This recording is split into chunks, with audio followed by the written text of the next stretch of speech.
Weeks after I actually began, now I'm going to join you with the reflection.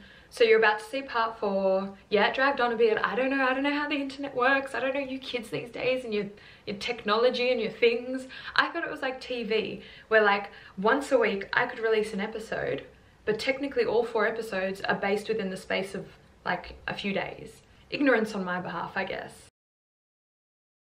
I'm probably gonna wake up a bit tripped out, but I need comfort. It just felt very right. You know what was cool? Getting cold in my sleep, because I was actually allowed to open the windows as much as I wanted and get a breeze of this unseasonably cold summer air.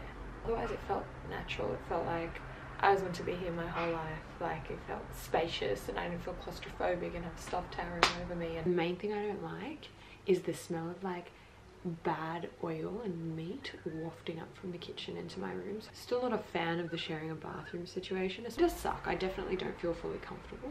I feel comfortable in my bedroom more than I did in my previous bedroom. I'm hoping to find a real home, like somewhere I can fully relax, but also don't have to care about financial burden, because obviously my full relaxed place would be a place all to myself, and I don't think that's a smart idea financially.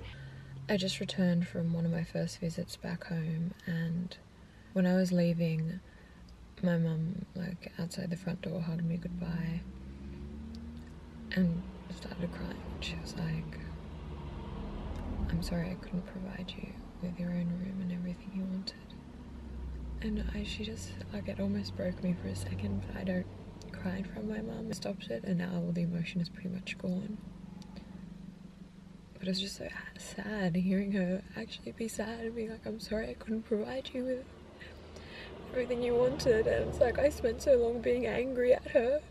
She can't help she's the way she is. I guess I was just frustrated because I felt like she was ruining my life and my progress.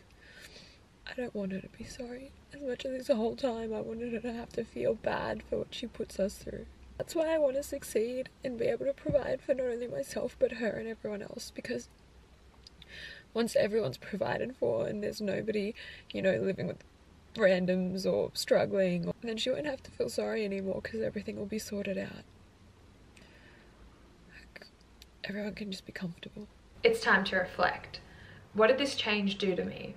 Well, I definitely feel completely different. The way I operate in the world feels a bit different. It's actually made me focus a lot more on my internal workings as opposed to what's going on with me externally and aesthetically.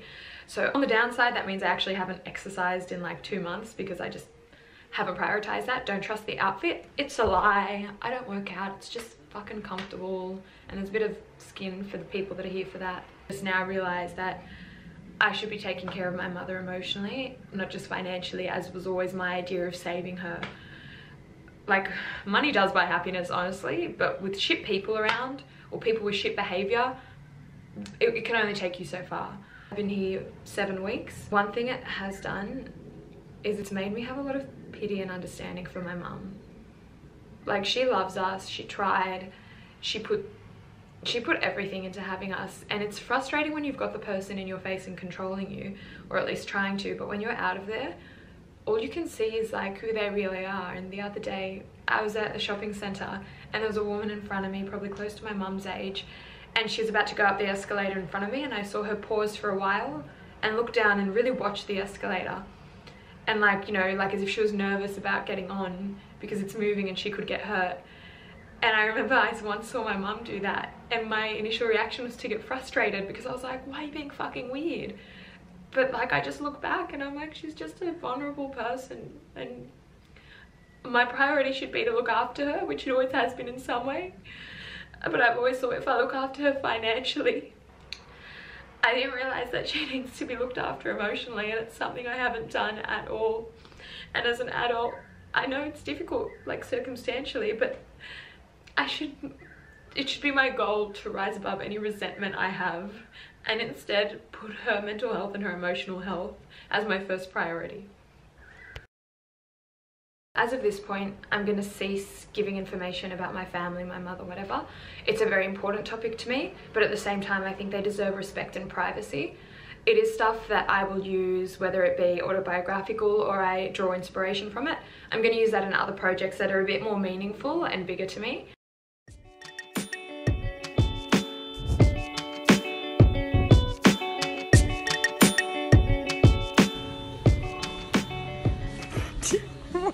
that? Being sexy.